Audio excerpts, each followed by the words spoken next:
Hello friends and foes of Middle-earth, and welcome back once more. In this series we go through all the released material by Amazon for the Rings of Power, and give points for stuff that is lore accurate as well as inaccurate. Lean back and enjoy part 5. Let's start with something funny. There were 2 short promos for the show on Twitter, and the OneRing.net did what they do best, made fools out of themselves. The funny thing is that this is in fact a direct quote from the Lord of the Rings. Not long ago we had a short promo video. I think the fans have already expressed their opinion about it. We didn't see much in it, but there's an end outside of the classroom. It looks quite good, and it could be a hint that we will see Ents or Endwives, or perhaps both, in the show. I think that would be good, honestly. The second teaser also pretty much confirms that we will see Ents in the show. I think it's exciting, even though Ents weren't that relevant in the Second Age. The Endwives were wiped out by Sauron in the War of the Last Alliance, so would be interesting to see that. Of course, we don't know if that will be included, so I can't give it a lore point, but personal point for adding Ents at least. A while back I mentioned that I had a theory about Endwives being in the show, mainly because their land is marked on the map. After they were wiped out by Sauron, the land became known as the Brown Lands. I think it's a good detail to include on the map, and it deserves a point at least for having it. Another clue in the video is this kid reading John Howe's A Middle-earth Traveler. We see the corner of a sketch with Glaurung fighting in the Battle of Unnumbered Tears, perhaps better known as Nirnaeth Arnoediad. Perhaps we will see the battle in a flashback or something. I think it's a bit vague, but would be interesting to add at least. I can't really give a point for it though, as it's more of a wish or theory at this point. I think that would be one of the better things in the show at least. The news trailer also shows some clips that seem to be flashbacks. There are a ton of theories about it, but we will get back to that in a later episode. We've also shown 6 images of orcs in an IGN article. As many others have pointed out, they look quite good and better than the CGI orcs we all feared to see. The article goes into a bit of detail about how orc females will appear in the show. I would say it's still quite debatable how orcs actually were created. Tolkien seemed to change his mind quite a number of times, so I guess many accept that there would be female orcs, and I understand that. The article mentions that one of them will apparently fight a certain elf. I bet it would be Arnoediad or perhaps one of the actual lore characters, though they are not very lore accurate at this point. We never really get a clear answer from Tolkien about the creation of the orcs. There are quite a list of possible explanations, but I'd imagine that the females were mainly used for breeding and kept at home, sort of like the dwarves. Not really a pleasant picture, especially in these modern times. I just don't hope they will exaggerate their appearance, and I can already feel they'll do that, so I'll give a personal negative just out of fear for how crazy they might go with this. Nobody thinks of the children! I'm not too impressed with this design for costume in particular, but overall I think the orcs deserves a personal positive at least. They look better than I had feared, though many have also pointed out they look a bit like vampires or zombies. Others have pointed out that the orcs are all pale-skinned, and yes, that is actually lore inaccurate. If you have read The Lord of the Rings, you might also remember the 3rd chapter of the 2 Towers. Here the orcs and Uruk-hai refer to the Rohirrim as whiteskins. Yeah, probably not politically correct these days. The point is that it would be kinda odd to call them that if some of the orcs are white-skinned as well. So, white-skinned orcs? That skin color is not listed among the typical colors for orc skin, so I'll have to give it another lore inaccuracy point. And before anyone starts talking about Azog the Defiler from The Hobbit, just don't. Please don't. His depiction in the Hobbit trilogy is made up. He's not even supposed to be there. And then Lindsay Weber says this: by Durin's beard. I guess we will see some orcs with a very weird culture, and it already sounds like we're meant to feel sympathy for them. Plant your axe here, Vina Freezer! Take my life! I don't think anyone have been asking for that. I have to give a personal negative. A marriage between CGI and practical? I think we are many that have noticed that, and that is also why it has this sort of video game-like feeling to it several times.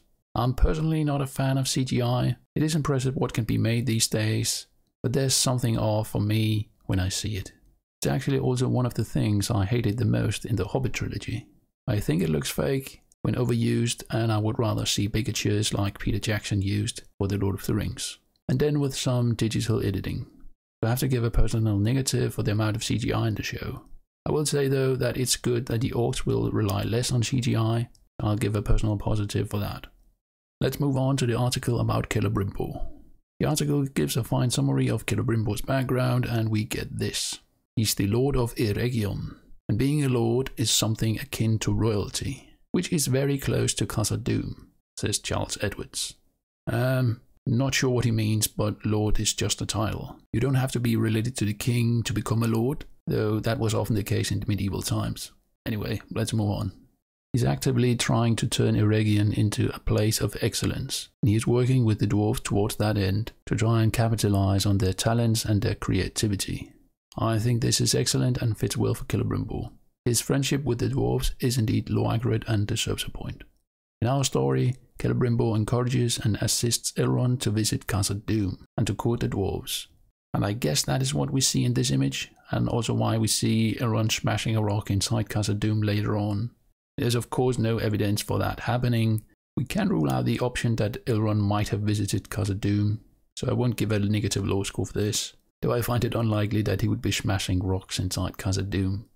Charles Edwards describes Celebrimbor like this. Feel free to pause. I can't complain too much about it. They sure had to make some stuff up for the personality of Celebrimbor, and I don't mind this law-wise at least. Let's just give a personal positive. Sounds like a better character than warrior Galadriel or hobo hobbits at least. One thing though, the age difference between Galadriel and Celebrimbor will likely mean that Celebrimbor will not be in love with Galadriel, so it deserves a negative law score. It is from the Unfinished Tales and they claim they don't have the rights for that, but still they use other stuff that is only mentioned in the Unfinished Tales, so it is a bit confusing at times. I think we are many that have noticed that the Rings of Power will be very different from the Peter Jackson approach. We didn't want to put any of our own baggage. I mean, we had no interest in putting our messages into this movie, but we thought that we should honour Tolkien by putting his messages into it. I think the article overall is quite fine. If you want to read it yourself, you can find a link in the description. We also had a similar article for Gil-galad, so let's dive into that and see if there's anything interesting to mention. I've already expressed my opinion about Gil-galad several times, but I still think he's one of the better looking characters in this show. But honestly, it's not much of a competition at this point. His spear Aeglas looks fine here, but I think we all prefer the version we know from The Lord of the Rings. I won't give a negative point though. He's got this kind of elvish spidey sense of the impending rebirth of evil, Walker says. He always sees it a second before, so when we find him at the beginning of Season 1, he's in a time of peace, but for Gil-galad, that means something entirely different. I think this fits very well with the character, and for the first time ever, the show reminded me of the books. This sounds very much like the Gil-galad we know and get a glimpse of in the Unfinished Tales. Mainly the chapter with Aldarion, who befriends Gil-galad and sort of become his advisor for a time. They know that evil stirs in the east, and Gil-galad later finds out that it is most likely Sauron behind it. I think it deserves a low point. Sounds like the character will at least resemble the book counterpart somewhat. Oh my! Oh, hooray! Also, we have to remember that these elves chose to stay. They could have gone to Valinor and lived on the elvish Valhalla beaches and lived happily ever after, in light and love and ecstasy. Yes, it's true that some of the elves were allowed to return to Valinor, but decided to stay. It's a bit weird to compare Valinor to Valhalla. Those are very different in many ways, but it's forgivable. I could give a low point for that, but it feels a bit cheap, as we're not even sure if it will be mentioned in the show. So I'll hold on, for now at least. Gil-galad's hair is long, like we traditionally see with noble elves, but it's shaved on the sides as though he were a fighter. I just want to point out here that there's plenty of evidence that the majority of elf males had long hair. Not because they were warriors, but likely because it's a cultural thing. but he's a politician in the sense that we wish we had, in that he attempts to bring out the best in all of us, so that when we do need to come together, we can. Can we please stop using the word politician for every damn character?